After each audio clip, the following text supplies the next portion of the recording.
Good morning. How's everybody? Good. It's so good to see you. Can we kind of saturate the room a little bit with some lyrics and rhythm? Can we do that? Okay. And I know that there are cameras, and I know that this is a slightly different setup, but can you stand? And if you see that a camera is right behind you, maybe you can move over just a little. Or maybe they just need to get you right in that line of sight. You're good. Okay. There's a song that we sing in the campaign, Everybody's Got a Right to Live. Everybody's got a right to live. And sometimes we switch out the lyrics, and so we'll say, we say poverty no more. We want justice for the poor. Everybody's got a right to live. Can we all agree on that?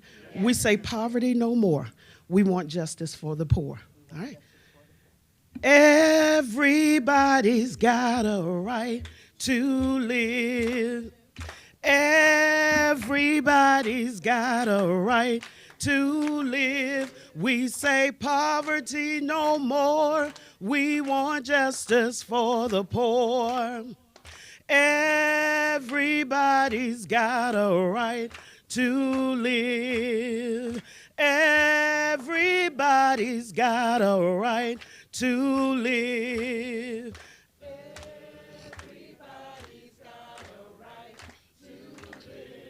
We say poverty no more. We want justice for the poor. Everybody's got a right to live. Everybody's got a right to love. Everybody's got a right to love. Everybody's got a right to love. We say poverty no more. We want justice for the poor. Everybody's got a right to. Everybody. Got a right to live. Everybody's got a right to live. We say poverty no more. We want justice. We say poverty no more. We say poverty no more. We want justice. We say poverty. We say poverty no more. We want justice for the poor. Everybody's got a right to live. Yes, yes.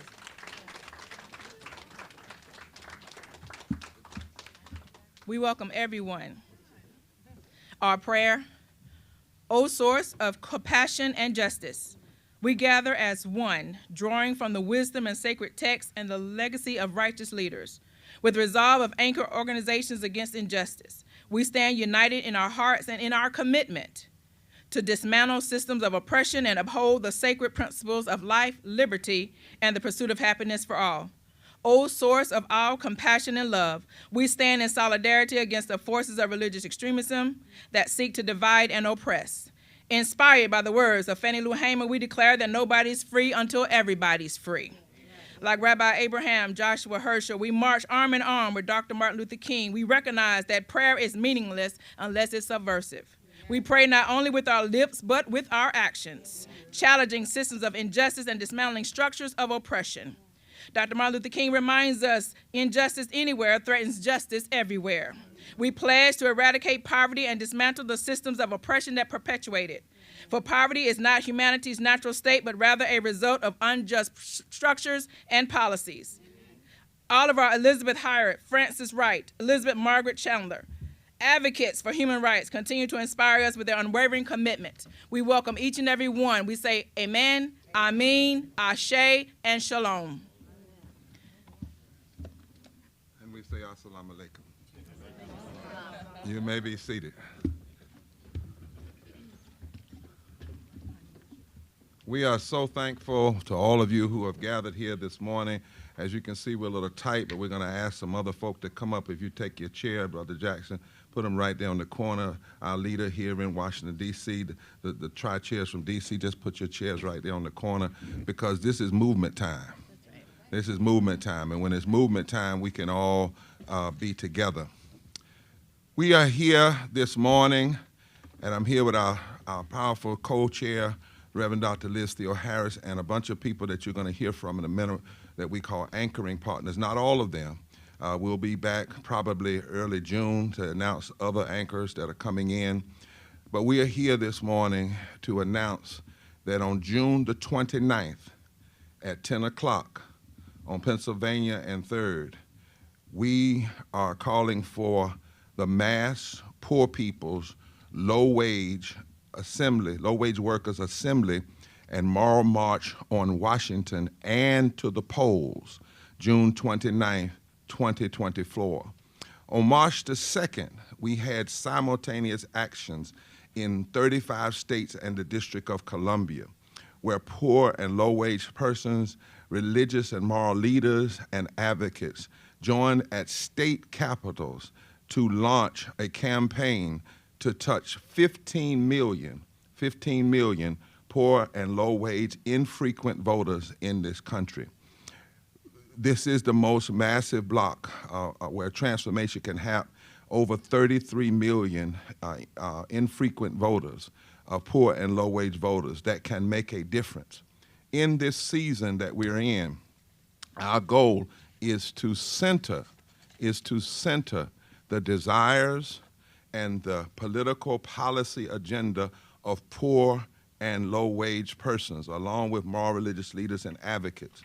Too often, poor and low-wage people are not talked about, even though in this country today there are 135 million poor and low-wage persons. There's not a state in this country now where poor and low-wage persons do not make up at least 30% of the electorate. And in states that we call battleground, we believe we really don't know what battleground states are because we've never seen a full mobilization. But in states that are called mobilization, battleground, according to a study we did commissioned by Liz and myself that was done with professors from Columbia University and others, we now know that in those states where the margin of victory was 3% or 5% in Texas, that the number of poor and low-wage voters are between 35 and 40+% of the electorate. We also know that there are numbers out there like these.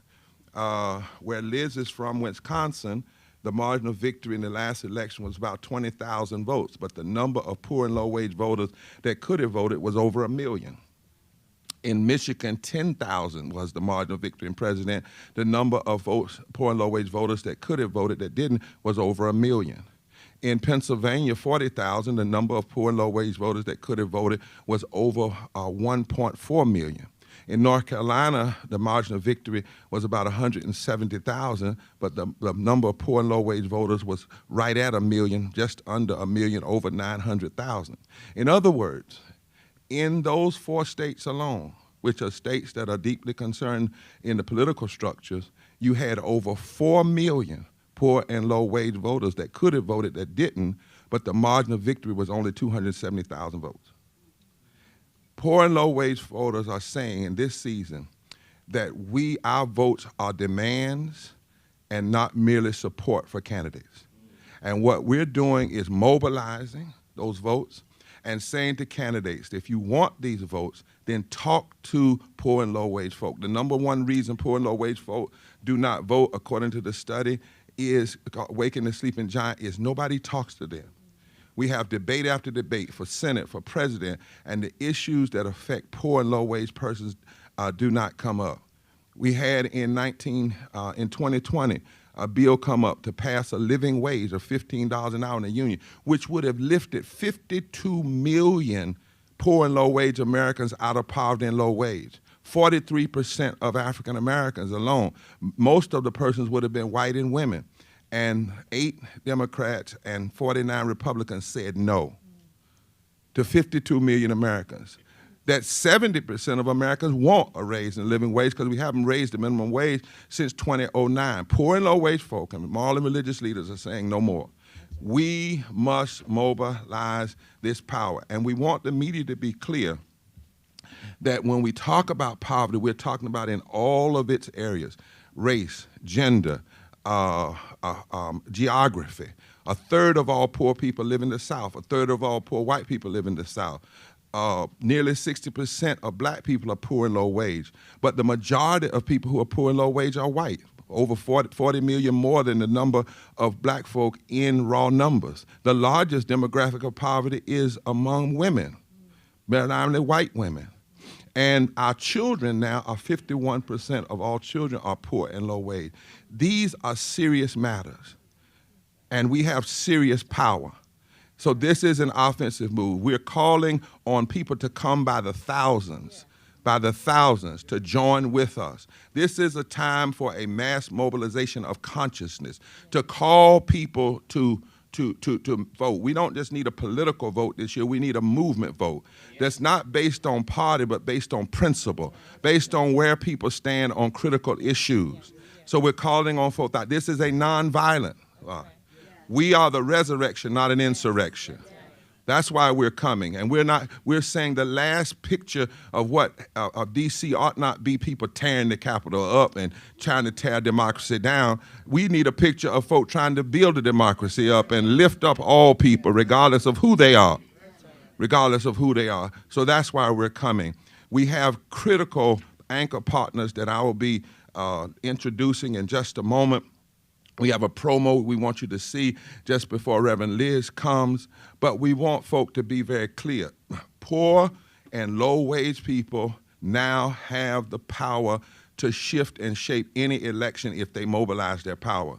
Later on, Celinda Lake, who is a tremendous projector, will also talk about what this means and how she has said that anybody running for office that doesn't speak to the issues of poor and low wage for people not only violate the Constitution that requires that we promote the general welfare of all people, not only violates our scriptures that says nations will be judged by how we treat the least of these, but it makes no political sense.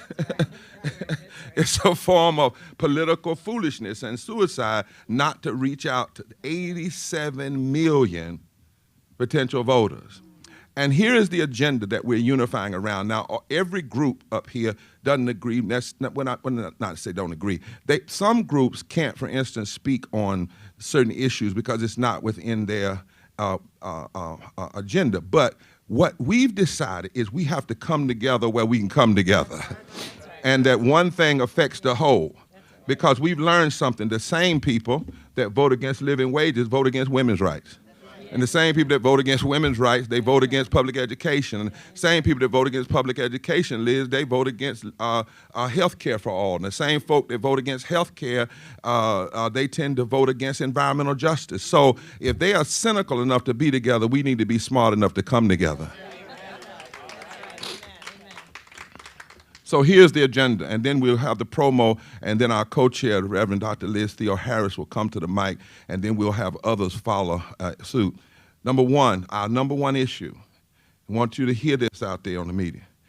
Poverty kills 295,000 people a year. It's the fourth leading cause of death in this country, over 800 people a day. Abolishable, unnecessary poverty. Our first item, abolishing poverty as the fourth leading cause of death in the U.S. If you want these votes, you need to talk to people about what if you get elected, how will it impact this agenda? Number two, a living wage of at least $15 an hour indexed for inflation, so we don't have to keep doing it every year or every other year. Three, full and expanded voting rights. Full and expanded voting rights. Which includes things like D.C. statehood as well, because that's a violation of voting rights. But it also includes stopping more than 1,000 voter suppression bills that have been passed since the Voting Rights Act was gutted in 2013. No more voter suppression. Guaranteed worker rights and labor rights. Health care for all. Affordable, adequate housing. Strong social welfare and safety net programs. An end to gun violence and the proliferation and profiteering off of guns.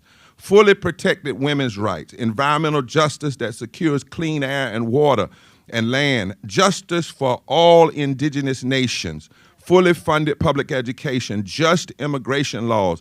Addressing militarism and the war economy.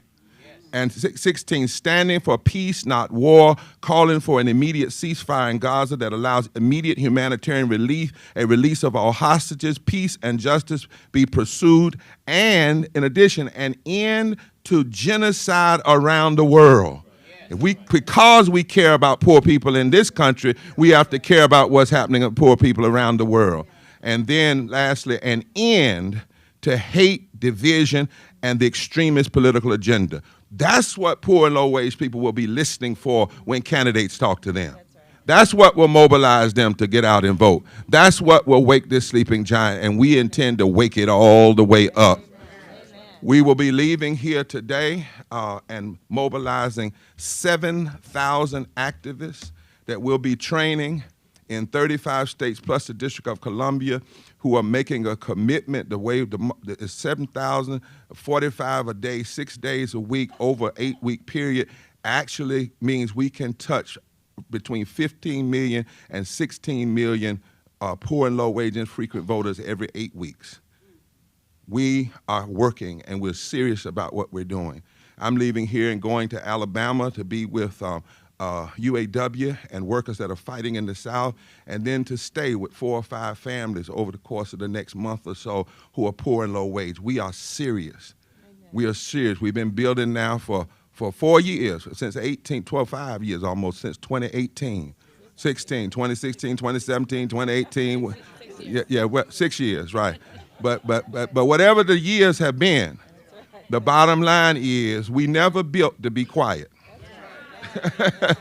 We never organized to sit on the line. We understand in this world you have to have voter participation, you have to have legislation, you have to have. Can we see the?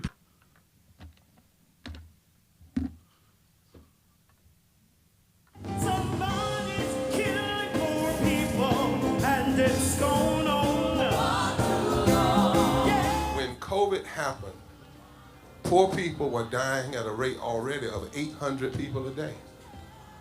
Before COVID, if you went to a funeral every single day, it would take you 600 years to attend all the funerals of the people who will die from the ravages of policy violence, poverty, and low wages in America in just 1 year. It would take you 2 years and 19 days to go to all of the funerals of the people that will die today, and oftentimes silence. Nobody talks about this political genocide, but we are determined today to remember their death and be a resurrection of voting power and voice power like never before. Economic justice and saving this democracy are deeply connected. We, as a nation, must listen to the demands of the poor, who are pushing and will continue to push political candidates and elected leaders to lift from the bottom so that everybody can rise. Take back the mic, take back the mic, take back the mic, take back the mic. We are the poor, the marginalized, and the underpaid. And we are taking one step forward to say that everybody has a right to live. Poverty is not the fault of those who are impoverished. It is caused by those who make the policy. There are over 135 million poor and low-wage, low-income people in this nation. The biggest block of potential voters by far is low-income, low-wage voters.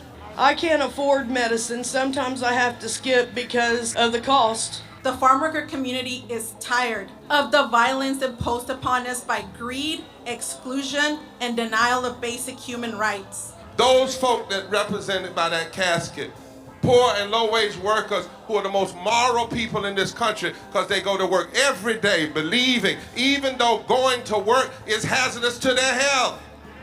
I'm tired of working 70 to 80 hours a week and still not have money for the necessity of bills. I'm tired of getting sick and not being able to go see the doctor. Having to make a choice to pay between rent or the light bill or food or clothes. You cannot claim to care about families and a culture of life and then do everything in your power to rob people of equal access to resources and to force them to live in poverty. Leadership of both parties have waged war on poor people and low-wage workers. And this government has treated people experiencing poverty, including their military families, with disdainful, deliberate, malicious neglect. So the truth is that my son died from poverty.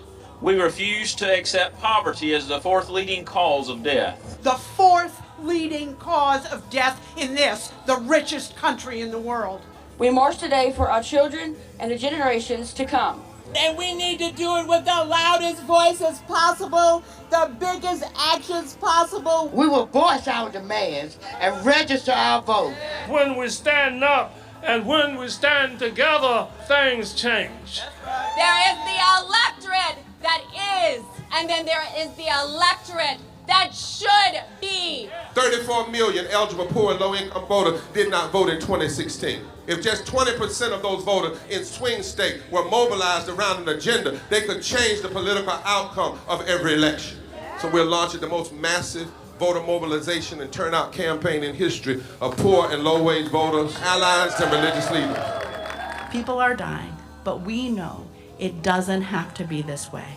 And so we are calling on everyone to join us in this Poor People's Campaign, a national call for moral revival. We are here, we will be seen, we will be heard, and our power will be felt.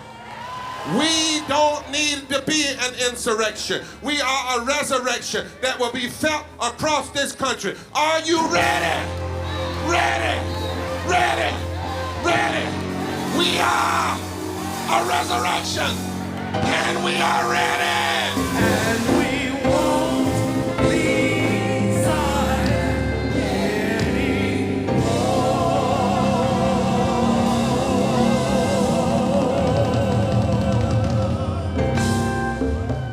This promo is being released as of today everywhere in every nook and corner on social media and everywhere it can be sent, because we're inviting thousands and thousands to come and join us in this gathering. I want to ask just Reverend Cass to come and read a statement from Roz. She could not be here with us this morning, Fred, but she is always, going to be on point. So she's going to read a statement, then Reverend Dr. Liz Theoharis, and then right after her, we have online Celinda Lake, who wants to talk to us from a pollster's perspective, and then we'll bring up other persons after them.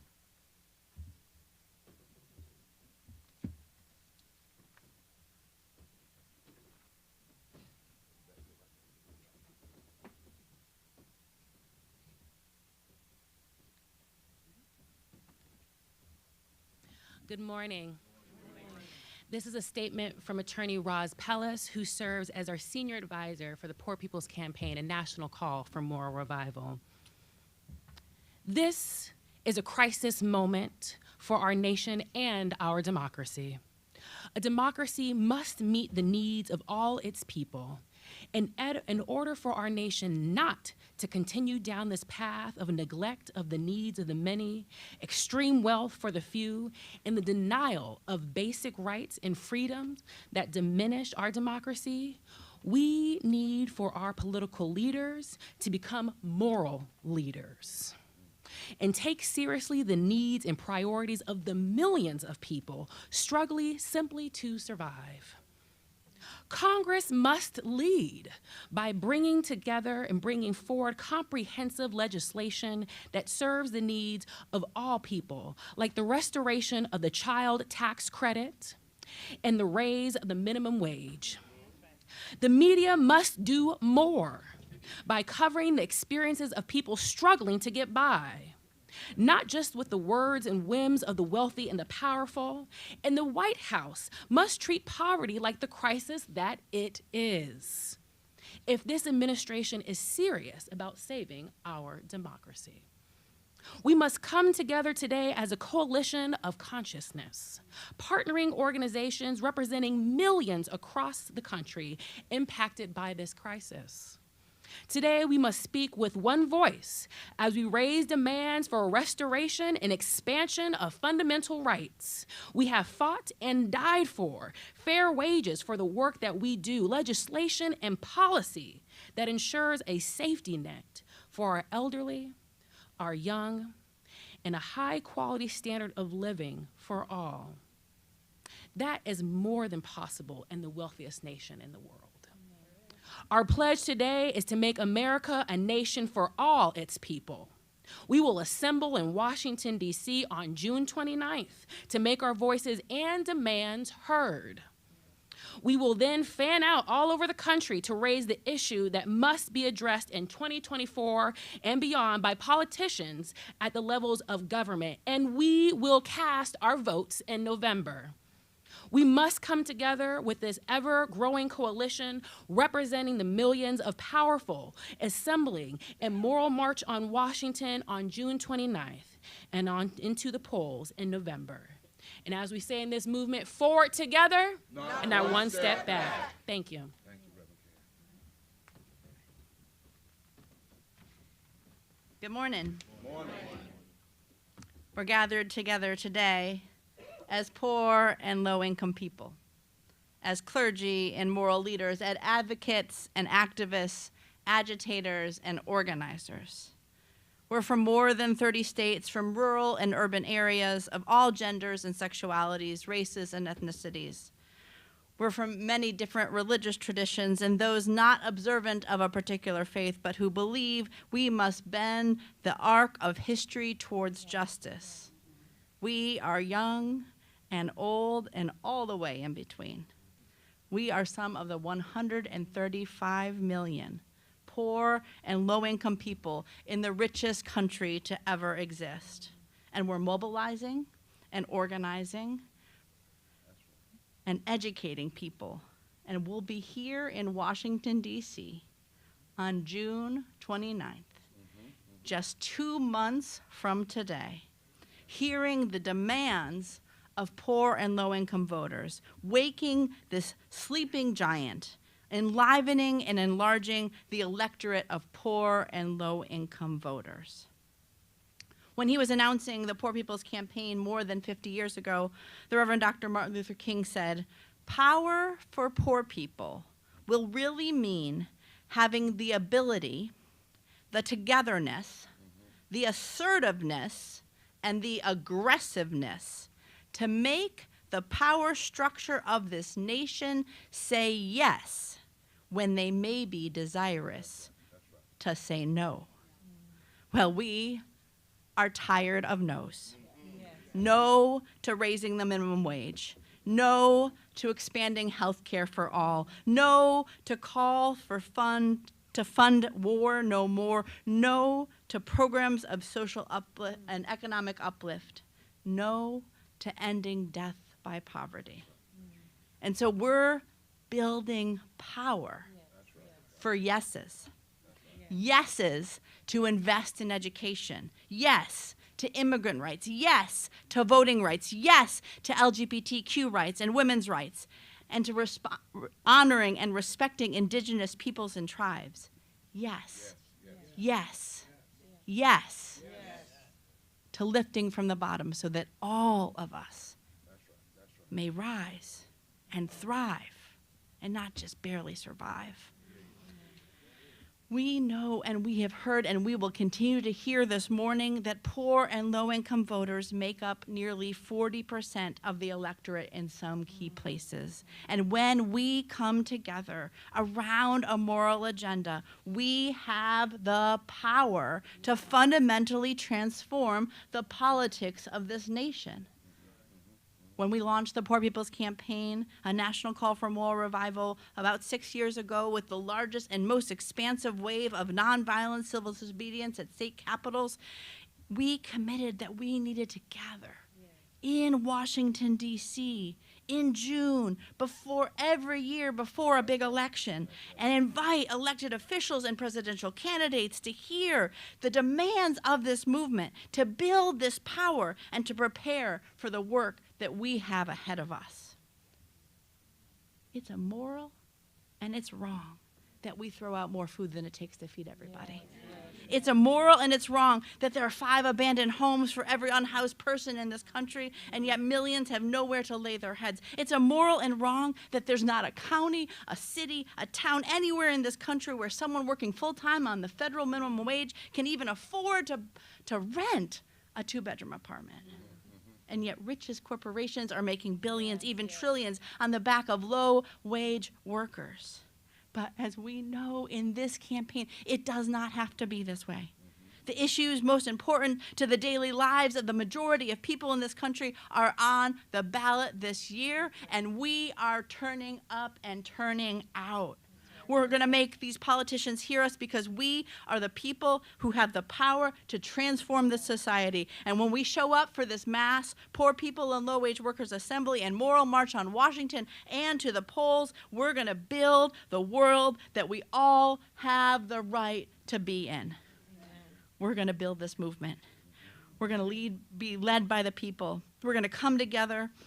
We're going to reject this distorted moral narrative of religious nationalism. We're going to choose life and truth and justice and peace, and let us move forward together, not one step back.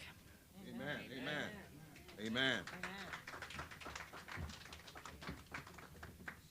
What we're talking about is not just hyperbole. The scriptures even tell us that the stones that the builders rejected can come together and be the cornerstones of a brand new reality. We know that we've connected around systemic, the 5 interlocking injustices: systemic racism, systemic poverty, ecological devastation, denial of health care, the war economy, and the false, distorted narrative of religious nationalism. That unites us, enables us, as Reverend Liz said, to push for yeses. It's hard work, but it's necessary work. It's not something we can just talk about, we gotta be about it. And that's why before the end of this press conference, we will introduce you to more than 30 states where people, the real folk, are organizing and mobilizing, all of them right now gathering 200 people that will be trained in this kind of activism and mobilization. Somebody said, why didn't y'all try to do a lesser number? Because we believe in big things. This is a big issue, and we need a big mobilization. And we're not doing it alone. This is not a top-down, this is a bottom-up movement. Celinda, you're online, and you do this work all the time and help us understand the numbers. We want you to talk to us right now and talk to the nation. Celinda Lake. Thank you, Reverend, and thank you all, because I think this is, of all of the things we are doing this year, this is literally the most important piece strategically and the most morally right thing to be involved in. It's a great privilege to be on. I just want to reiterate what other spokespeople have said, but do it from a pollster's point of view, which is to say this is literally the largest untapped block that could produce a seismic political change in our system, in every single state that is close, in every strategy you embark on, whether it's go through the South, the blue wall, pick up Arizona, whatever the strategy is in the swing states, literally in every single swing state, as you outlined, Reverend, 10 to 80 times the number of margin of victory are poor people who do not vote. As you said, Arizona, 10,000 margin, 839,000 poor people who didn't vote.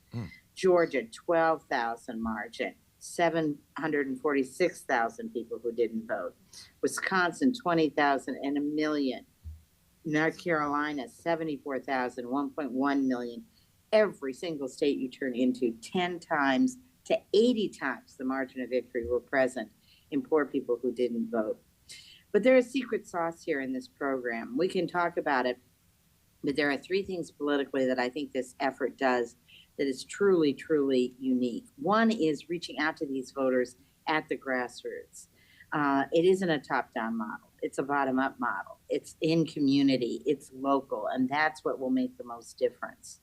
2, to provide candidates with the information to talk to voters about their real lived experience and what matters to them in their life. And 3, there are initiatives in a number of states that can help bring these voters out. I won't mention all of them, but in Arizona, Ohio, and Michigan, we have one fair wage on the ballot. You can talk to poor people. Don't go out and vote just for these politicians. Go out and vote yourself a raise. That's motivating, coming from local voters, local voices. So again, this is politically game changing. And it's not just at the margins. It's at the core of a seismic change that could leave things different politically. And if we look back on 2024 and don't get involved in this campaign, I think we will literally look back and look at either a game-changing decision we could have made or the stupidest political strategic decision not to get involved in this. So it's a great privilege to be here, and thank you, Reverend, for all you do, and everyone on this call. Thank you, Celinda. Thank you. And she's counting those, looking at those numbers hard, just like we do, because our movement is both oratorical and it is also studious. We believe in connecting the two together. So if you're out there, the Mass Poor People's Low-Wage Workers Assembly and Moral March on Washington to the polls, June 29, 10 o'clock, 2024. If you're about love, if you're about justice, you're about establishing justice, if you're about nonviolence, if you're about lifting up everybody, then join us. And Liz said something we want to also, I want to reiterate what she said. We fight the campaign, people, the running, come. Now, you won't get to speak from the stage, because that's for poor and low-wage folk, as she said. That's what, but come and hear. Come and listen. Whatever part of you, come out, tell your folk to come out, because isn't it high time that we hear from impacted folk, right? That's right. We hear from impacted folk, and that's what this campaign has always been about. And so right now, what we want to do is, last year, the last election, we organized 400 people. We've already tested this model and touched 2.7 million voters. And we have the metrics where we can show where the number of persons that weren't voting that we turned out and the difference they made in states. So this is not just hyperbole. This is serious, studied out agenda and work in activism. And we want to have now Elena Hurley from West Virginia. Is that right? And Will Cal from Massachusetts. Come on up here together, because we stand together. And they're going to come as impacted workers to invite their peers and others, and to say why they are mobilizing and why they are part of this movement. And they represent thousands and thousands and thousands and thousands and thousands of people across this country that are organizing. Amen. Give them a big hand. How you doing, lady? Good to see you. Y'all come on up here together. Good morning, everybody. Good morning. It's a great honor and a privilege to be here. But more than that, I'm here with purpose. That's right. That's right. My name is Elena Hurley. I'm from the state of West Virginia. I am a tri-state chairperson with the West Virginia Poor People's Campaign. I am one of the 666,000 poor and low-wage workers in my state. This accounts for 37.9% of the population. There are 313,952 people, or 39.7% of the working force earning less than $15 an hour. I am one of those people. Hardships. I'm a person living with disabilities. I have been determined by the Social Security Administration as disabled, therefore a recipient of SSDI. $708 a month is not enough to live humanely. Why am I working and earning less than what it requires to sustain my basic living needs when I have no business working while enduring physical disabilities that make basic daily tasks challenging?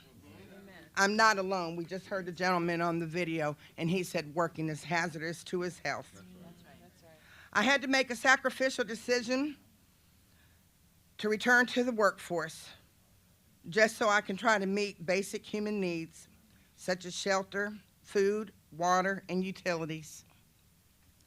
I've had numerous utility termination notices that never seem to end, sometimes having to go without electricity, running water or heat until the next payday, or the rigorous search for the government assistance programs only to be told I am ineligible because my income exceeds the guideline amount.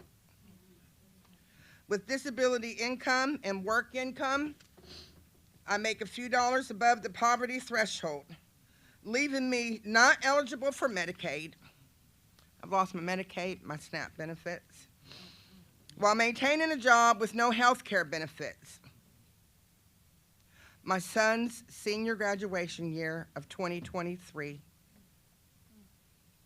I had to make the agonizing choice between purchasing his cap and gown or pay the bills. I inevitably chose to buy his cap and gown. Policymakers, you were not going to steal that joy from my son and me. Since returning to work at less pay than what it takes to live humanely, I've lost my SNAP benefits, my Medicaid, and am ineligible for most government assistance programs. On April 21st of last week, 2024, I was admitted to the hospital for a stomach ulcer and gastrointestinal complications. My ulcer and gastro complications are partially stress-induced by incessant worry of providing for me and my family.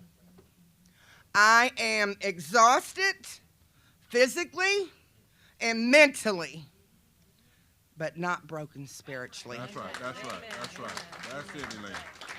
It is by the Spirit of God, love for my brothers and sisters in the struggle, that I am here today. Mobilizing and organizing to get myself and West Virginia to Washington, D.C. on June 29th. And mobilizing and organizing to the polls this upcoming November election and beyond. Wow. Thank you. Yes, yes. New tri-chair. Yes. New. New She's tri-chair. a new tri-chair. All Yeah. power. Yes. That's right.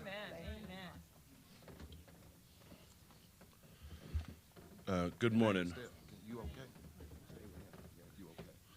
okay? Good morning. My name is William Kale, and I am from the great state of Massachusetts, where 2.3 million Massachusettsans are poor and low income, accounting for 34% of the state's population, and is home to 1.3 million poor and low income eligible voters, who make up 23% of the electorate. I am a PCA with SEIU 1199 and a coordinator with the Mass Poor People's Campaign. I began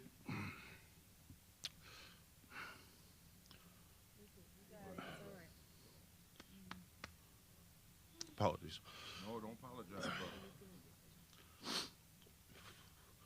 I began to experience homelessness at the age of 4. There were many nights where I had to sleep on the streets alone without the security and protection of my mother or father. I was in the DSS system from the time I was 8 until 17. My family life was so tough, I knew I was better off alone in the streets than at home.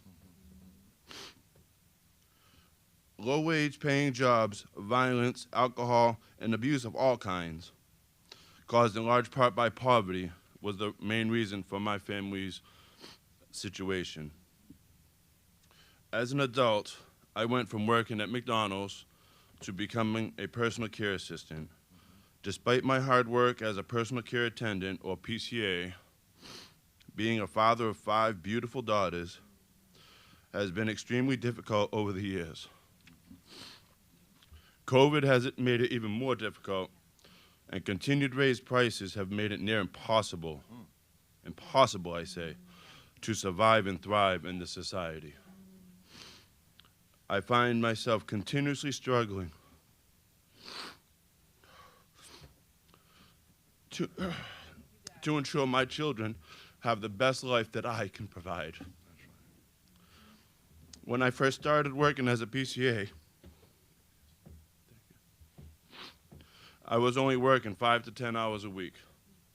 What started out as a few hours a week with no benefits at all has become a career with 20 years of service as a unionized member of 1199 SEIU. Yes, sir. Yes, sir. 1199 SEIU, the union that represents personal care attendants in Massachusetts, recently reached new contract negotiations after a bitter several months of negotiations with the state of Massachusetts. The 3-year contract will gradually increase pay for PCAs, which, by the way, does not meet the basic rate of pay for $32 an hour to live in Massachusetts. This contract win came with a cruel act by Governor Haley of Massachusetts in attempting to cut 6,000 or more vulnerable people in need of services from the PCA program who have 10 hours or less, and diminishing the quality of care for those that remained on the program. If that was the case 20 years ago, the person I care for, as well as many others, would not have lived as long as they have. It takes jobs away from passionate home care workers. It removes needed services from our most vulnerable and valued citizens. Also, the state can save a few dollars. That's just sad. Some Massachusetts lawmakers, along with Governor Haley, has redefined the needs for those living with disabilities based on their own unintelligible and insensitive intellect, and rather than the expertise of healthcare providers and experts. Governor Haley claims there is a need to balance the Massachusetts budget, and the best way to do it is on the backs of those with disabilities, all while giving tax incentives to corporations. This is cruel, unjust, and inhumane. This is why there is a need for the Poor People's Campaign, and this is why I am in this movement. To take back the mic from the extremists, raise our voices and votes, and make our power felt from the State House to the White House. To wake the sleeping giant, and to be a resurrection, not an insurrection. Massachusetts Poor People's Campaign is organizing and mobilizing to D.C. for June 29th and to the polls in the upcoming November election and beyond. Thank you. Yes, sir. This is the power. You can take that with you. You can take it. And all over the country, all over, these are the voices that will be centered. Did you hear him say, let's say it together, take back the mic from the extremists, organize our power, make our votes heard and felt, and we are a resurrection, not an insurrection. Mass poor peoples, low-wage workers, assembly, and moral march on Washington, and to the polls, June 29th, 2024. Waking the sleeping giant, organizing to mobilize, touch, and move 15 million poor and low-wage, infrequent voters. And brothers and sisters, here's the other piece you should hear. Most of these voters are already registered. The issue is they have said that nobody talks to them. Well, when nobody talks to you, you have to make them talk to you. And you've organized your power, and that's what's happening. Now, we want to thank our brothers and sisters for coming. And now we're going to have some anchor partners. This is not all of them. These are folk who are saying they're going to mobilize their constituencies, and they're going to come and tell you how large those constituencies are as we build together. This is really, the Poor People's Campaign is not another organization. We're a movement. We're a movement. We invite everybody. We're not in the turf wars. We're in the transformation. And so we are on C-SPAN for about an hour. We're asking everybody to come and take 2 minutes. Now, we allow the impact to do longer. We want you to take 2 minutes and say from your perspective why you are mobilizing, The first person that we're going to have to come, who's been with us from the beginning, been arrested and all kinds of stuff, most folk up here is the Reverend Dr. Terry Hoard Owens, who is the president of the Disciples of Christ, the general president of the Disciples of Christ. Following her, we will then have Bishop Vashti McKenzie, who has said that the entire National Council of Churches is going to be mobilizing both on the 29th and in this effort to mobilize voters. And then we're going to have Roz Pellis, this great friend. She told me to tell you hello.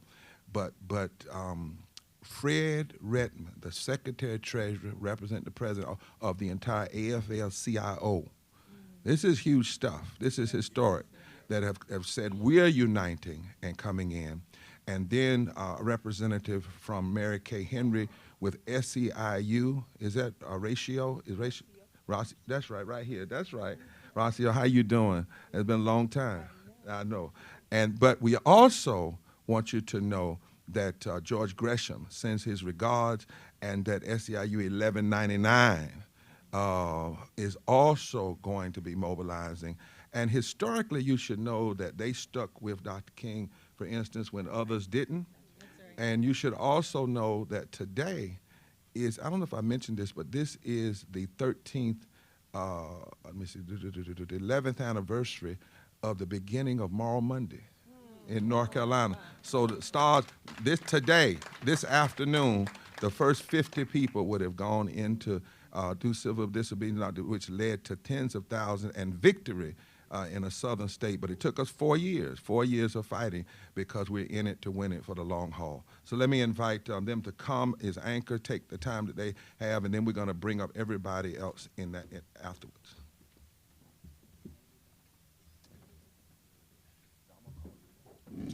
I'm honored to represent over 3,000 congregations of the Christian Church Disciples of Christ in the United States and Canada, and nearly 500,000 members and parishioners. As a Christian minister, I'm inspired and informed by the teachings of Jesus Christ, simply to love God and to love your neighbor as yourself. This means that I want for others what I want for myself.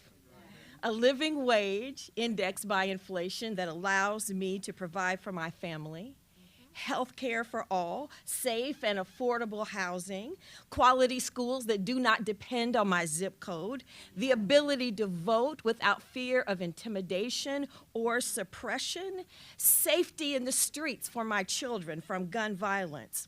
This love means that I want to be sure that there is a safety net to ensure that no one suffers needlessly. Too often we hear that these policies are too costly.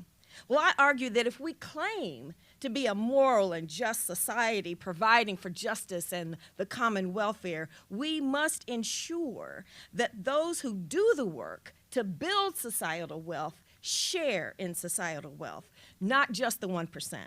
The income of just one of these people among the 1% could shift the very nature of our country and our economy if that amount were used to strike down barriers to economic, social inequity.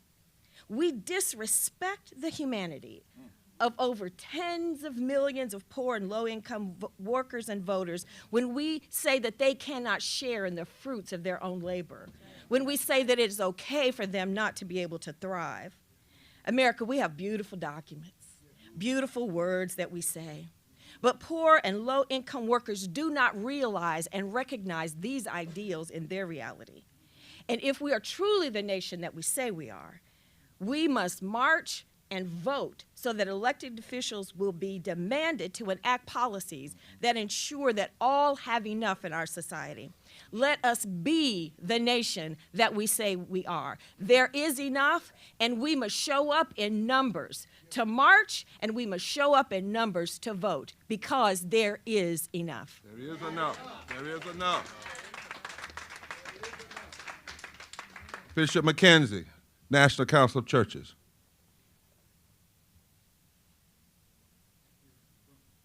We need to bring in the room to sound up some. We are trying to make sure the volume comes up in the room. Zoom, yes.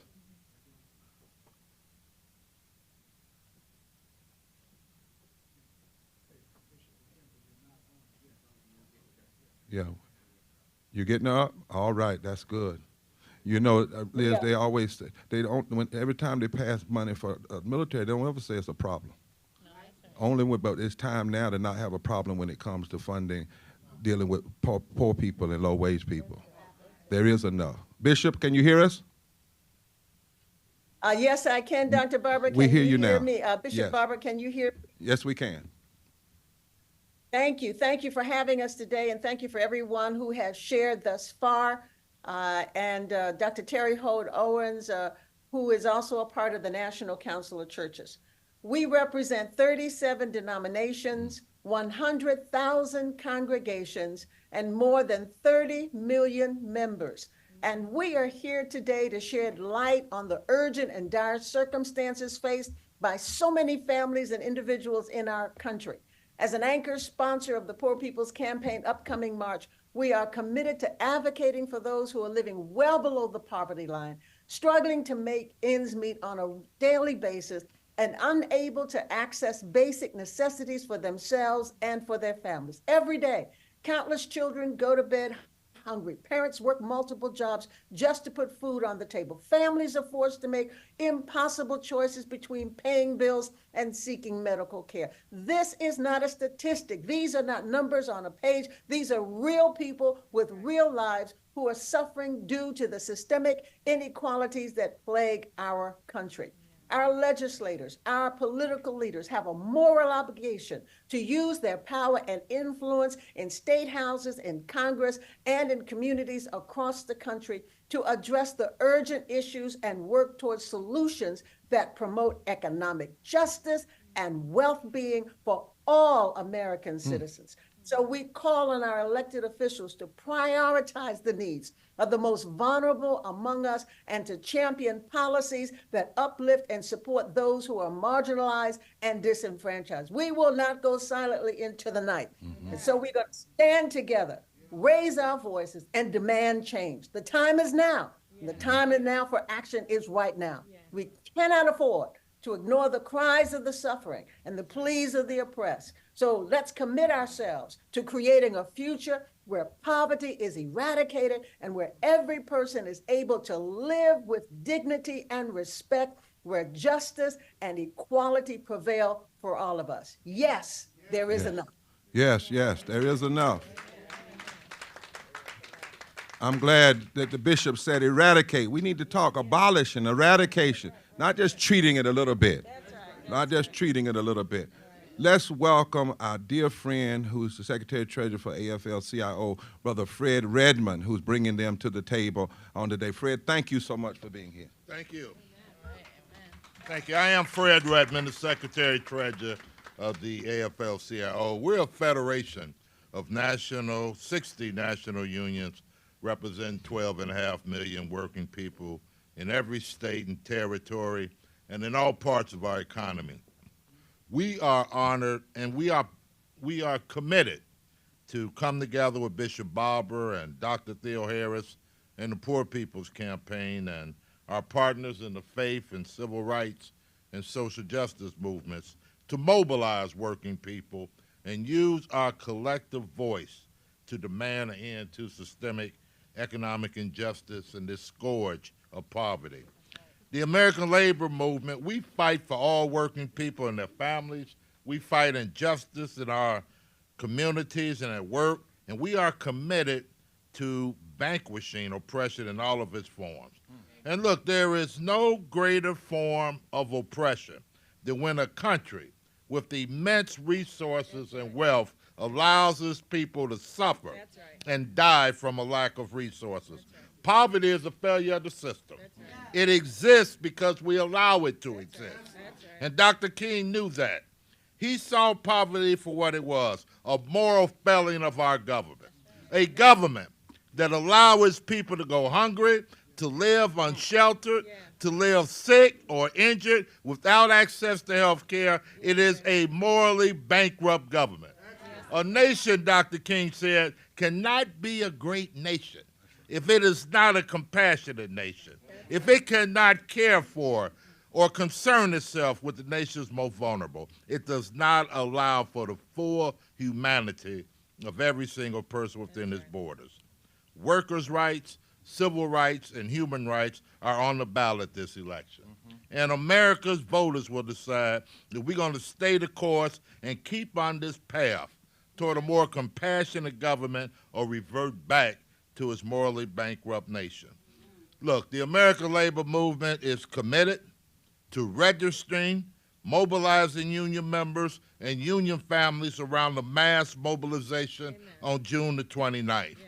And we're going to elect lawmakers who will advocate for workers and poor people, to elect leaders who will put people over profits, protect our democracy, and advance worker and civil and human rights. Look, together, we can put an end to poverty and create a more compassionate nation. And together, we will do just that. Forward together, not one step back. Thank you. Thank you, Dr. Redmond. Thank you, Doctor. People say, how are you going to do 17 million? Not by ourselves. We're partners. We bring it together. When we all get together, what a day of justice will be. SEIU, been with us from the beginning. All right. Love you. Thank you so much, Reverend Barber. Thank you, thank you. It's so great to be here. And I'm sending greetings for President Mary Kay Henry and Secretary Treasurer April Barrett. But it's just wonderful to be in solidarity with so many of you partners and in this incredibly important cause.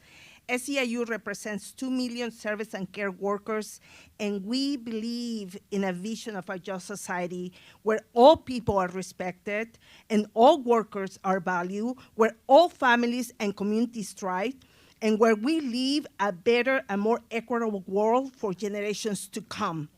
And I want everyone to know that SEIU is ready to mobilize on June 29th, and we are ready for a massive border mobilization to get people to the polls in the fall and continue to build power after the election. SEIU members know what is at stake in this election: our democracy, our economy, our future. But we also know that it takes all of us in this room to be together, to organize, to mobilize with many more partners, because we're gonna mobilize our power. We're gonna build our power, and we are gonna protect our power. We're very excited to join the efforts to reach out to millions of multiracial borders across the country. Our goal is not only to turn out votes, but to build power in communities of color and end poverty, wage, jobs once and for all. Service and care workers will be in motion all year round, demanding that candidates stand up to corporations, fighting back against attacks on our democracy, and demanding that all jobs be good jobs that pay families sustainable wages with the opportunity to join together in a union. Because our votes are our demand for a better future, we won't be distracted or divided by extreme attacks on immigrants or right-wing social issues. We are united and look forward to continue to work with all of you and to just make sure that we mobilize, we organize, and we win. Thank you so much. And we win. Forward together. It was Mary Kay that came up with, I like to give folk credit for what they say. Mary Kay was the one that said, our votes are not support, but demands. Our votes are demands. So the folk that want these votes, what you need to do is let us hear in your TV ads, in your radio ads, and in your speeches, call the name of poor and low-wage folk and identify not what you've done, but what will you do if you get the office or if you're in the majority. That's what folk need to hear. We have about 10 minutes on C-SPAN, but we're going to continue the live stream. So what I'm going to do is make a roll call so that everybody can be seen and heard on C-SPAN, and then we will continue the live stream. We'll continue, and we have thousands of people tuned in to live stream. So I want to call some folk first. Just so you stand real quick. We're still going to get you to the mic, but I want folk to know who you are. Presbyterians, Reverend Jimmy Hawkins. Where are you at? Reverend Jimmy Hawkins. That's right. We're going to still come to the mic. USSW. Down south. There you are. USSW in the house. All right. Common Cause, been with us from the beginning. Virginia, she's new at Common Cause. That's our sister. Good Trouble, and Make It Plain, Reverend Mark Thompson. Ain't nobody like the National Council of Jewish Women, Sheila Katz. She's been right there with us. Right there with us. All right. Muslim Islamic Faith, Imam Sharif, online. Unitarians. Where's Reverend Ava? He's right here. This brother been everywhere with us. Everywhere. We know Forward Justice. I don't know if they're in the house. Online, Forward Justice was building our legal team to make sure we do it right. AME Church, Reverend Gail Holiness and Reverend Mariah Cruz. All right. Kentucky for Commonwealth. Kentuckians for the Commonwealth. Online. Dr. Chris Zacharias from the AME Zion Church, right here, mobilizing in D.C. And I want those organizers to stand up. Where's Clinton and Mads and Sig and who else? Clinton and Mads and Sig and Danielle and, because I'm getting old now, my mind sometimes, huh? That's all of us. Lord have mercy. That's all of us. And we're bringing some more. So we're thankful to everybody. And we're also at the end going to have Miss Yara Allen talk about how artists are organized. Where's Miss Yara Allen? Artists, Theo Music College across the country. And Alice said, where is she from? Cairo. Stand up out. Yeah. We're bringing everybody in. Say everybody in. Nobody out. Now we want to do this. Alabama. Online. Turn it online up. If you're online, Alabama, say forward together. Forward together. Alabama's in the house. All right. California. Forward together. California's in the house. Are you mobilizing? Yes, we are. All right. Delaware. Delaware's in the house, and we are mobilizing. All right. Georgia. Georgia is here. We are mobilizing, organizing, and educating. Uh-oh. All right. Illinois. Indiana. I know they're up there because I got to check here. They might have to be on mute. Indiana, in the house. All right. Kentucky. Voting. Good. Kentucky. Maine. Okay, great. We are mobilizing. All right. Maine. Maine is ready to go. Forward together. All right. Maryland. Maryland is mobilizing. All right, Maryland. Massachusetts. Massachusetts is in the house and ready to mobilize. Nebraska. Nebraska's in the house. We're ready to mobilize. New Jersey. Forward together. New Jersey is in the house. New York. And energizing. Energizing. New York is in the house and we are ready to go. All right. Oklahoma. Oklahoma's in the house and we're organizing and we're ready to go. South Carolina. South Carolina's ready. All right. Tennessee. Tennessee, the volunteer state, is going to show up. All right. North Carolina. Who's from North Carolina? That's North Carolina. All right. All right. Texas. Texas is in the house and we are mobilizing. Washington State. Washington State is in the house. Washington and D.C. mobilizing. All right. Washington, D.C. All right. They say they're ready and stay ready. And West Virginia. We're in the house and we're mobilizing. Is there anybody that I didn't call? Say it.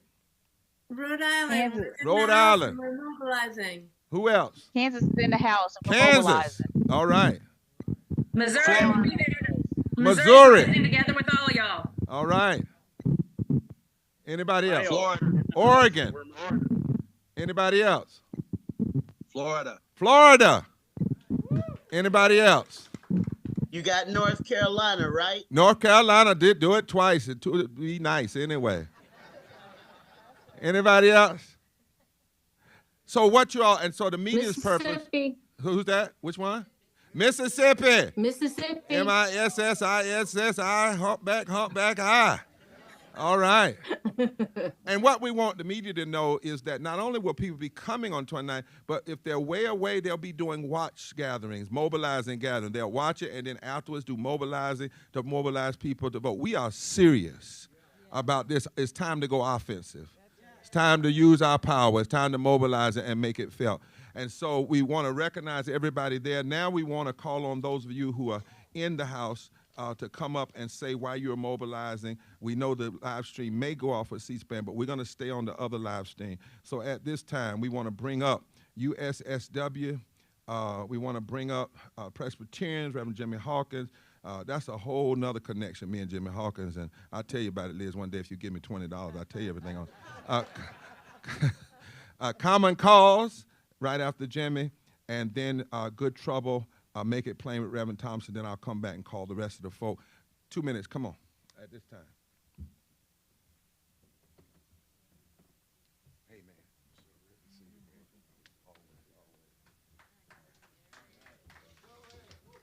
man. Good morning, everybody. My name is Eric Winston, and I'm a record leader for the Union of Southern Service Workers, and I'm a catering cook for the Durham Bulls.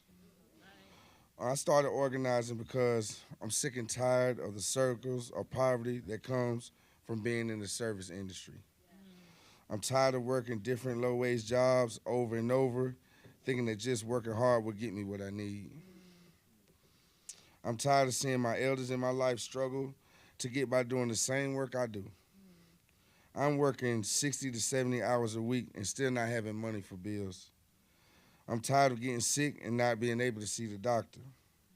Having to make a choice to pay rent, light bill, food, or even child support. I organize today because I'm sick and tired of fighting by myself.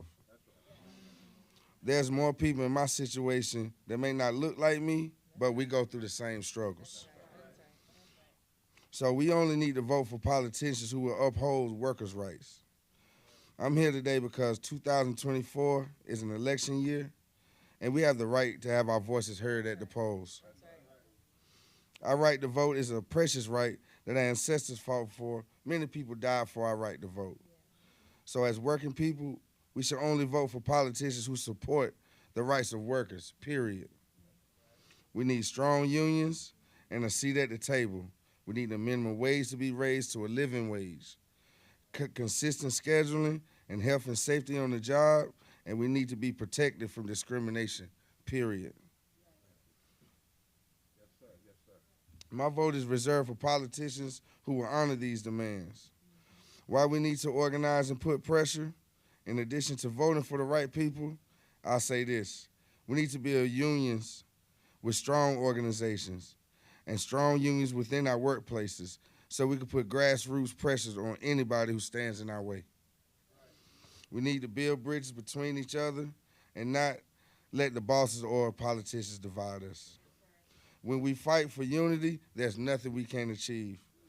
And the only way we win is to organize to take. That's right. Forward together, we'll step back. That's right. Reverend Hawkins, would you come, and Virginia, come together. We're going to do some unity here. All right. I come on behalf of the Presbyterian Church USA to say that the Presbyterian Church stands with the Poor People's Campaign as it organizes poor and low-income people, and we will be present for the Moral March on Washington on June the 29th here in Washington, D.C. We as Presbyterians commit ourselves to being a moral ally as we stand with the Poor People's Campaign in its call for fair and comprehensive wages for low-wage workers who deserve to make enough money to feed their children, to provide warm clothing in the winter and cool clothing in the summer, a call for full and universal health care for all people. We stand with the Poor People's Campaign in its call for justice and integrity on the part of the United States Supreme Court in its rulings that should favor those who are facing discrimination and who need a fair arbitrator of justice.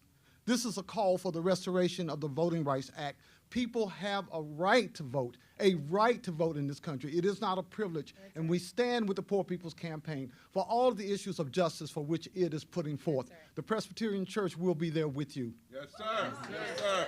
Jimmy, stay with her. There you go. My name is Virginia K. Suleiman. I'm the president and CEO of Common Cause. Our organization was founded in 1971 to be the people's lobby because corporations and everybody else with money tends to have representatives in our state houses and in Congress, but yet we don't. And that's why we are here today, partnering with the Poor People's Campaign and all of you, because we believe that this march is not only moral and just, and it's not just about getting voters out to the polls. It is about keeping our feet on the backs of politicians who have been elected, who have forgotten who they are accountable to. Let's not forget, it's not just about going to we're not all done come November 6th. That's right. That's right. There is a follow-up to this. That is critically important because we have to hold them accountable, because the reality is, had we done our job and held them accountable, now I'm not trying to victim blame over here, but what I will say is had we done our job, our agenda would have been enacted already. Because we wouldn't keep voting in the same people. So we have a responsibility to make sure that poor and low wage workers, and I just want to commend the people who have spoken here today and been vulnerable and shared their stories, because it is hard. I was a teenage mom. I needed WIC. I needed food stamps. I needed help to get by. And but for the grace of God and good government programs, because this was a long time ago, I wouldn't be in the position that I'm in now. And everybody should have the same opportunities, access, and have that safety net and support when it is needed, because we don't want charity. People want to be able to live a life. Live a life.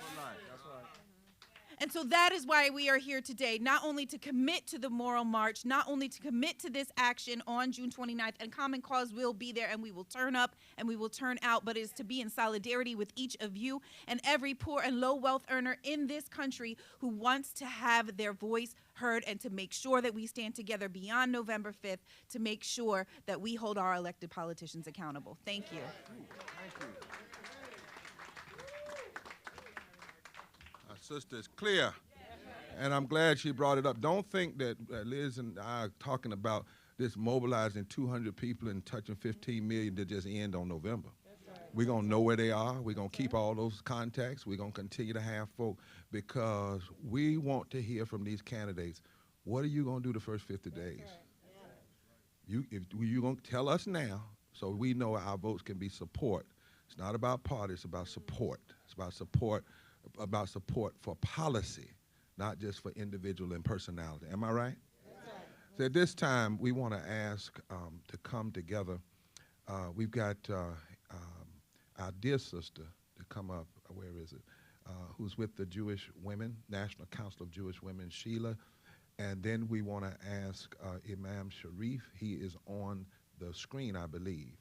And we want to ask Mark Thompson, I'm calling y'all in this order, to come. Would you come all at this time? Come on, Mark, and stand with Sheila, our dear sister. Just had a good conversation with Rick Jacobs and them and others. And then UAA Rev, come on up and stand together. Let's stand together.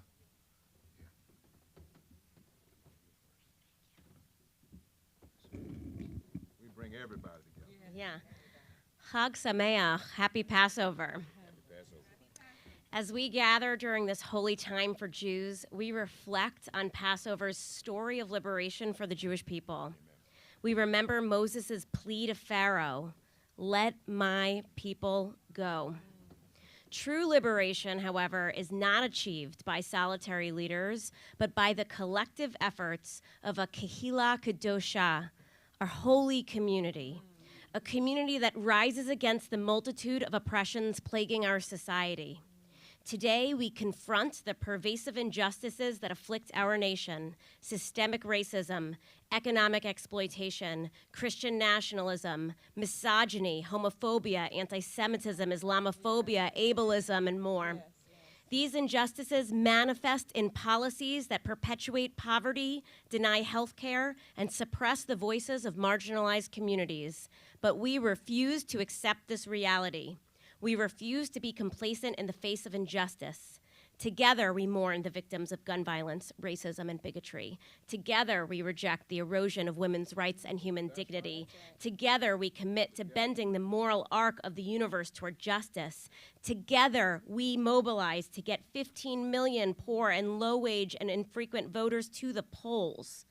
Inspired by Rabbi Abraham Joshua Heschel, we pray with our feet, marching to the polls, using our vote as our voice, and demanding an end to poverty and systemic oppression, because it is our turn now to find the courage and collective power to dismantle the modern-day pharaohs and systems of oppression that plague our nation. Wow, modern day. Thank you. Sharif had sickness. I won't go any further because we're on TV and whatever, but he had to step off, but he sends his love and say that we will stand united. Jewish, Muslim, Christian, Unitarian, all of us will stand united. Amen. Good morning. and thank you to Bishop Barber for gathering us all here. The Good Trouble coalition of over 50 organizations came together to organize the March on Washington in 2021, and we've stayed together to try to continue to educate, organize, and mobilize around urgent issues such as these. There are a myriad of issues that we face in our communities, amongst our constituencies, all gathered here, and honored to be here with all of our comrades, some of whom are members of the Good Trouble Coalition. And sometimes it's challenging to figure out what issue to fight at this time. There are so many, but it is our contention, my contention, that wherever there's a lack of these things, there's an abundance of poverty and low wages. And so we come together around this issue because this overlaps all of these other issues. Wherever there's a lack of health care and voting rights and LGBT rights and immigrant rights, there's an abundance of poverty. Wherever there's a lack of jobs and labor unions and sensible gun laws and women's bodily autonomy, there is an abundance of poverty. Wherever there's a lack of racial justice and legal rights, criminal justice reform, and access to adequate legal representation, and alternatives to incarceration, and police reform, wherever those things are in lack, there's an abundance of poverty. And wherever there's a lack of what is now under attack, diversity, equity, and inclusion, affirmative action, investment in education, a lack of educational opportunities, there's an abundance of poverty. And Sheila's exactly right. Wherever there's a lack of religious tolerance, racial harmony, and a beloved community, there's an abundance of poverty. And so, sisters and brothers, we never need to ask permission to do the Lord's work.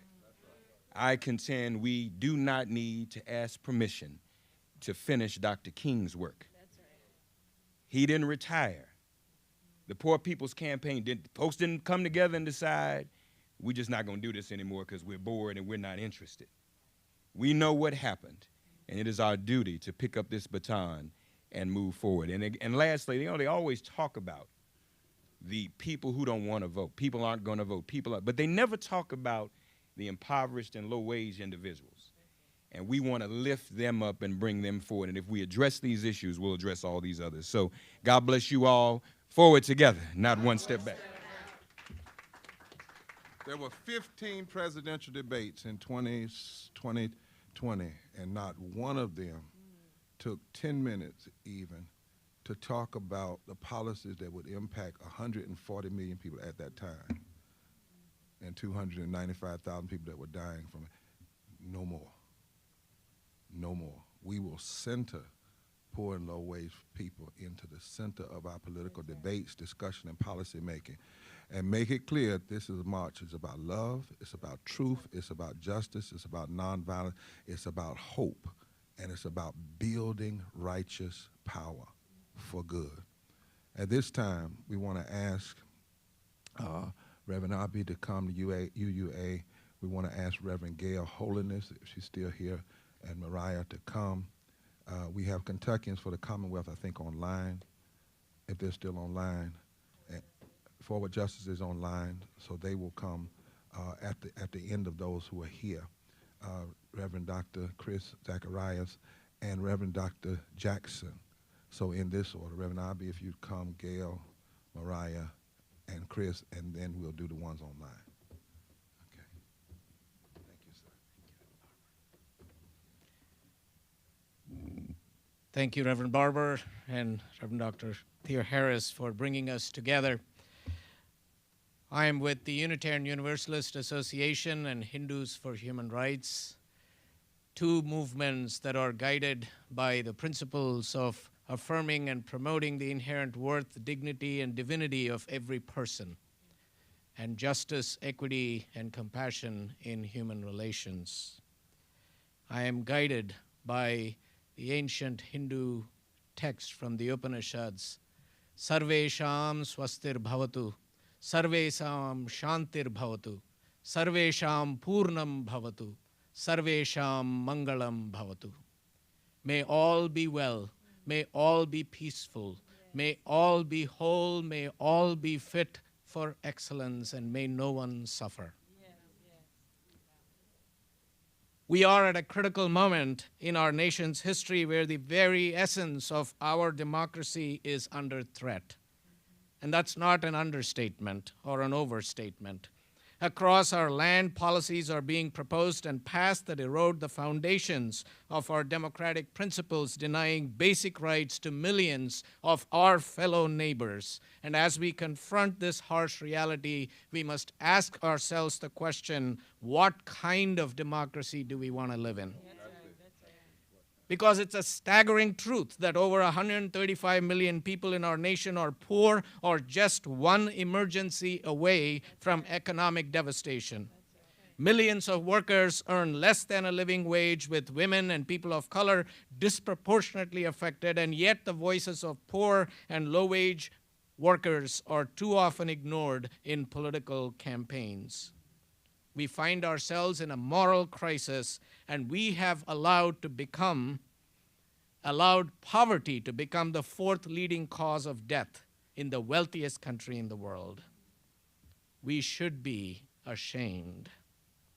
In a nation of abundant resources where poverty could be eradicated with political resolve, the voices of poor and low-wage people must not be ignored.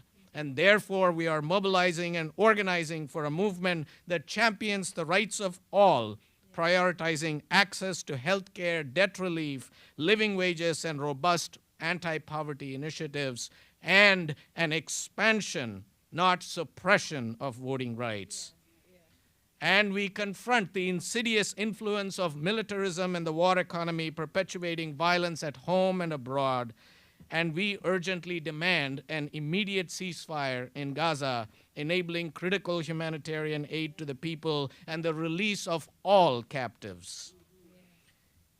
So let us compel our elected officials to use their positions to address these pressing issues and urge voters to scrutinize where candidates stand on these critical matters.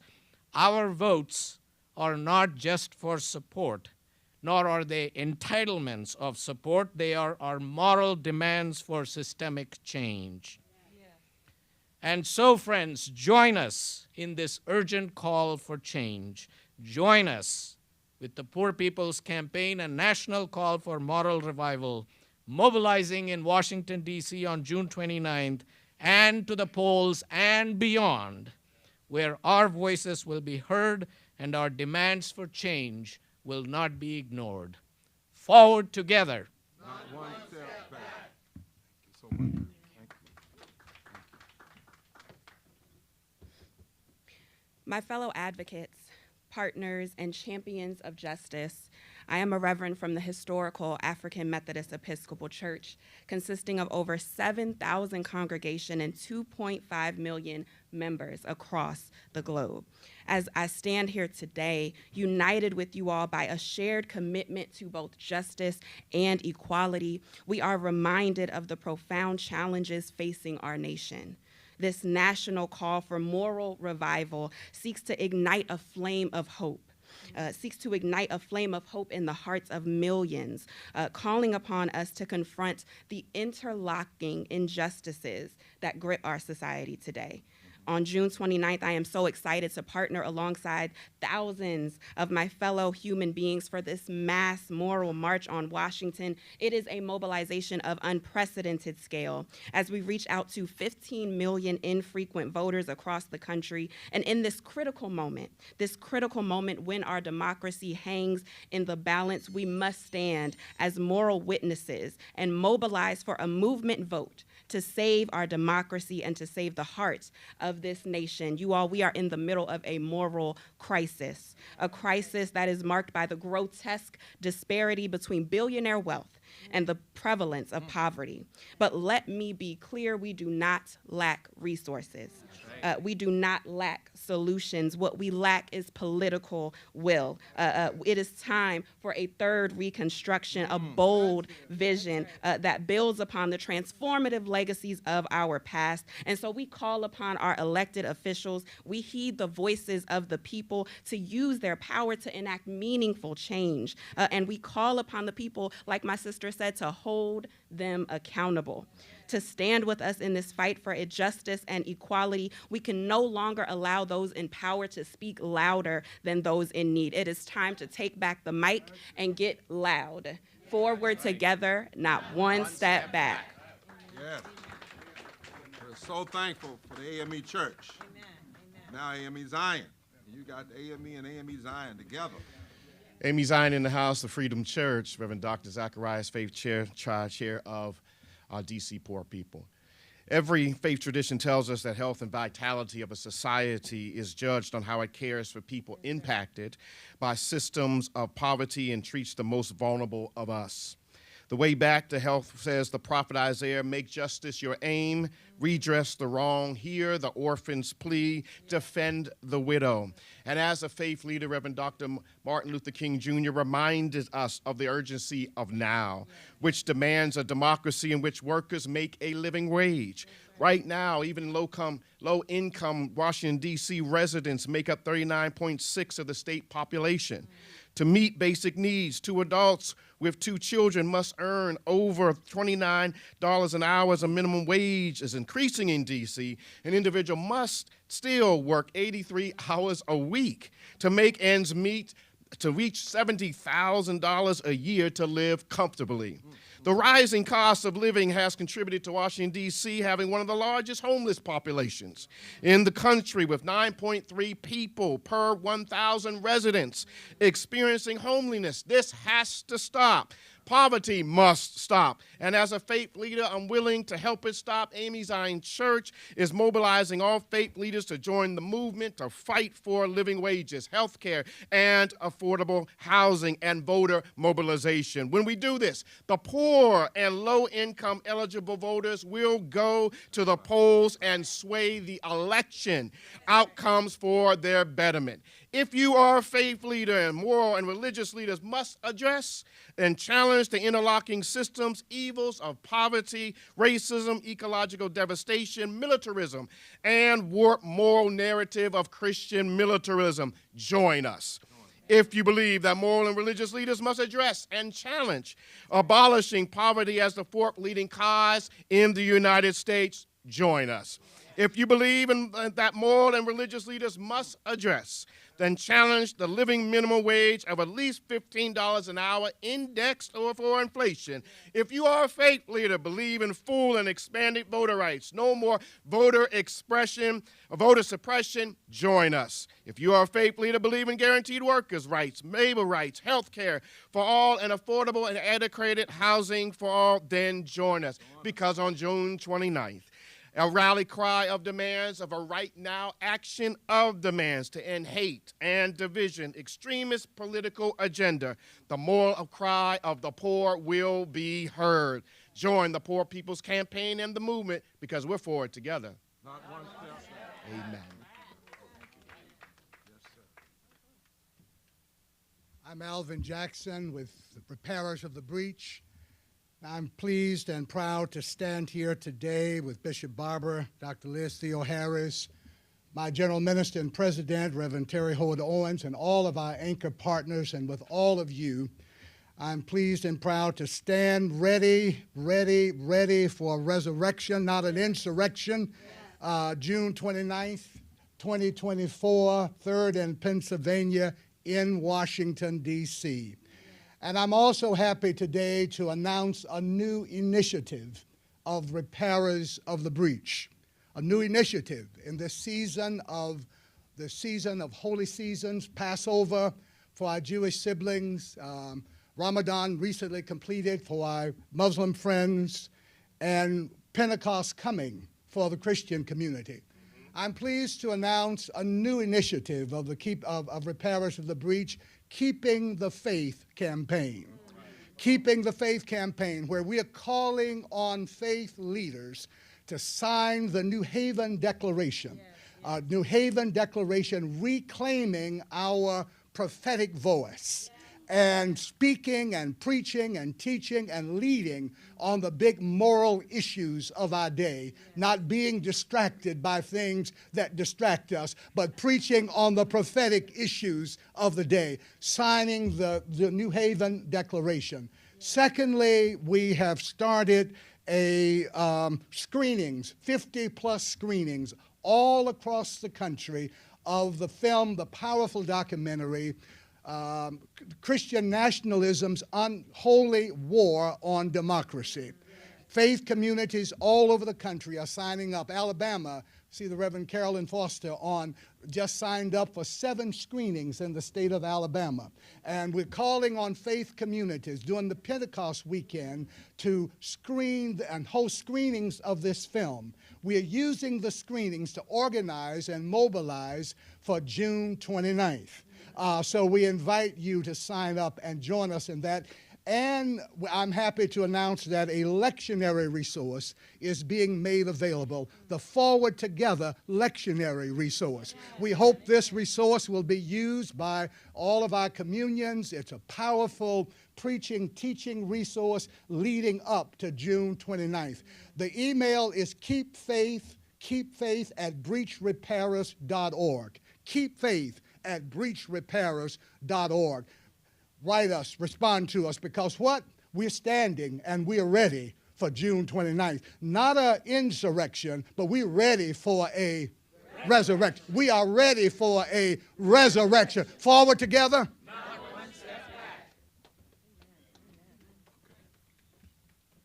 back. Dr.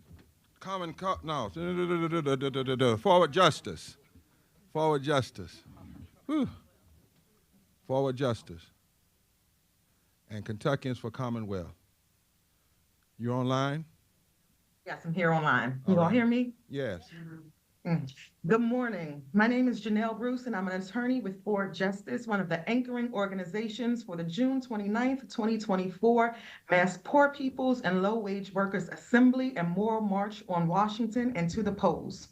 Forward Justice is committed to organizing and mobilizing people to D.C. because we recognize the dire state of our nation with 135 million poor and low-income people, the push to disenfranchise our citizens, and voter suppression happening in the South and across the nation.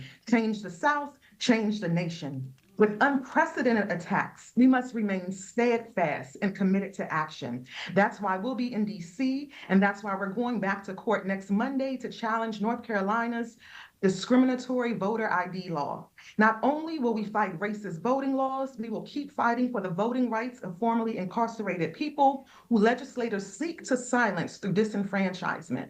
If our votes didn't matter, there would not be such a push to control and eliminate our ability to vote freely.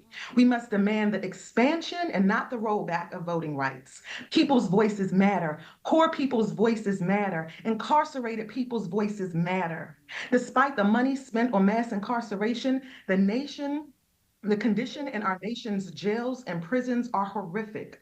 Prisons are understaffed, medical care is often delayed or denied, there's sometimes no running water, and mold and bug infestations are causing illnesses with our people. That's right. Incarcerated people are being harmed, beaten, and even killed by correctional officers, while those contracted to run the prisons become rich. We must see change. In 2023, the federal government spent $1.1 trillion on wars and weapons, law enforcement, mass incarceration, deportation, and detention. This is unacceptable when 40% of people in the U.S. are poor, low income, and as we heard today, struggling to make ends meet. Janelle? We must organize and prepare for the third Reconstruction.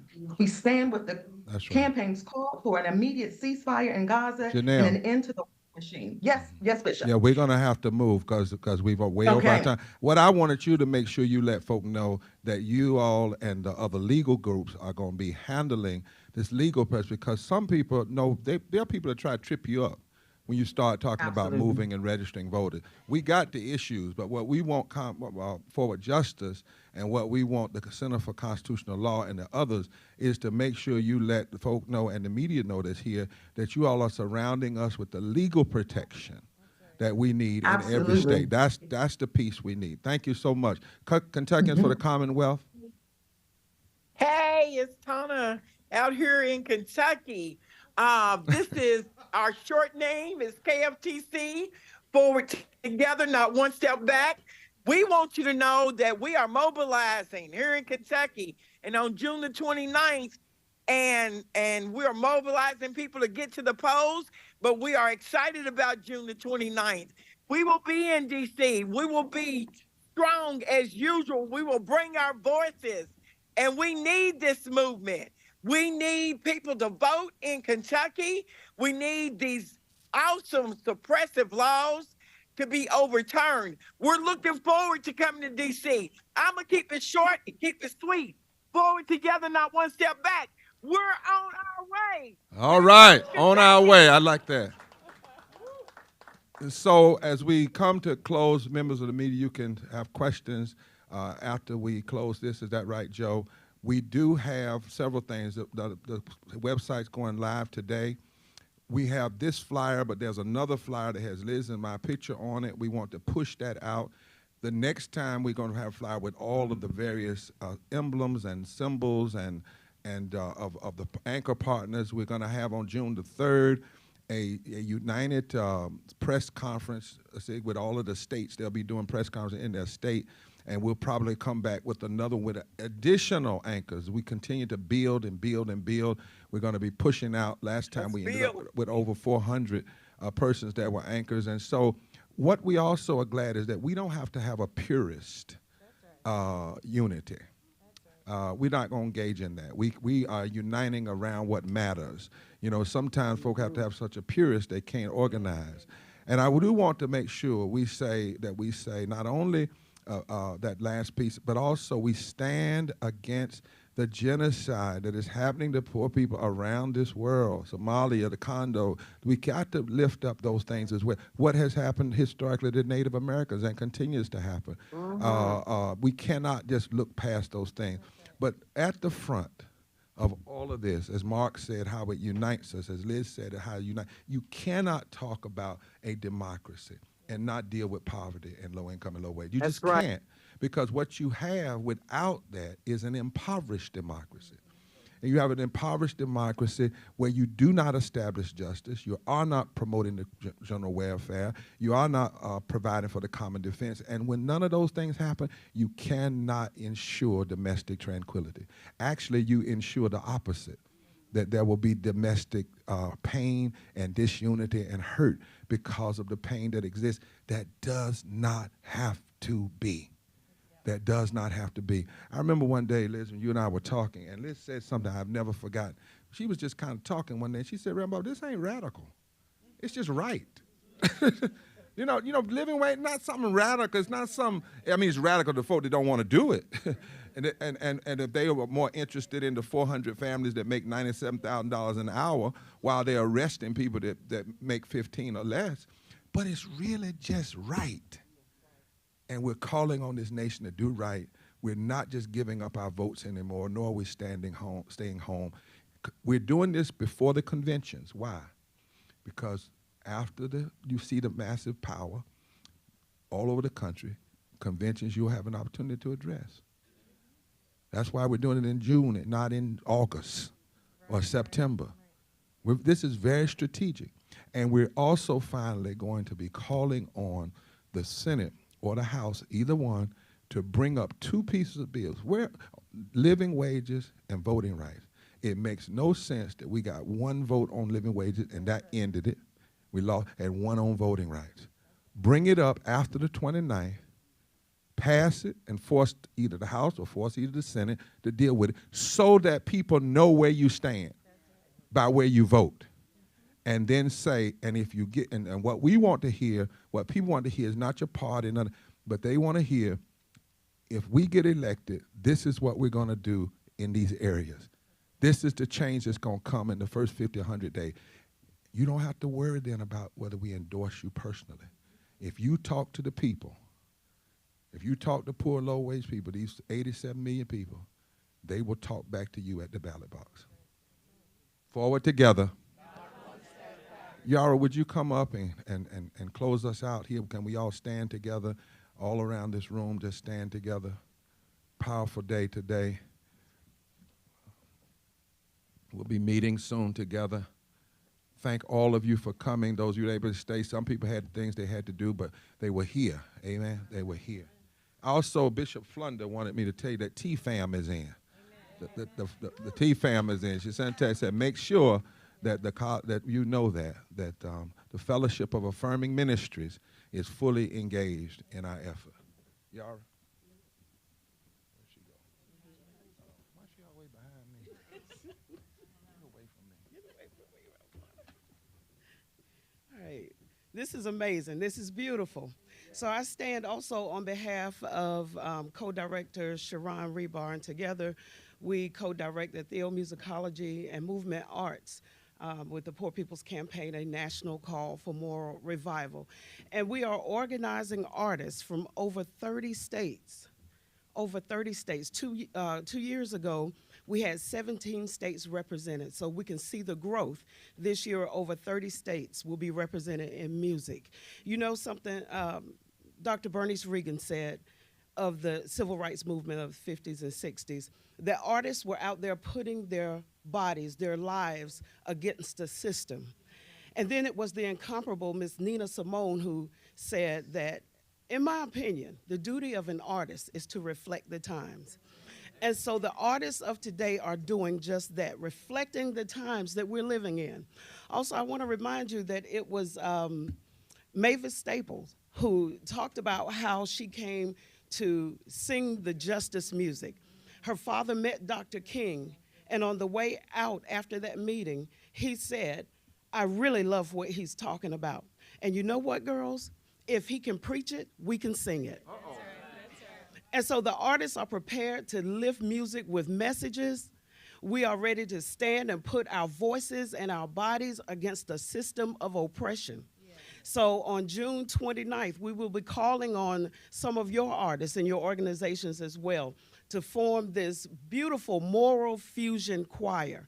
The choir will be made up of impacted people, clergy, just a beautiful diversity of folks that cross lines of demarcation. And so we're ready to sing. And here's what we're gonna do. We have one song, you heard a snippet of it, where we sing, Take Back the Mic and Tell the Truth. So it's sort of a chant. So consider this choir rehearsal so that when you hear it on June 29th, you'll be ready. But the words are, and you'll repeat after me, take back the mic. Take back the mic. Take back the mic. Take back the mic. Take back the mic. And tell the truth. And tell the truth. Take back the mic. Take back the mic. Take back the mic. And tell the truth. And then we say, take back the mic and tell the truth. There's power in our vote. It's up to me and you. We're not an insurrection. We are a resurrection. A stone that's been rejected by those who were elected. Take back the mic. Take back the mic. Come on, let me hear you. Take back the mic and tell the truth. Take back the mic. Take back the mic. Take back the mic and tell the truth. See you June 29th. All right. Amen. God bless you all.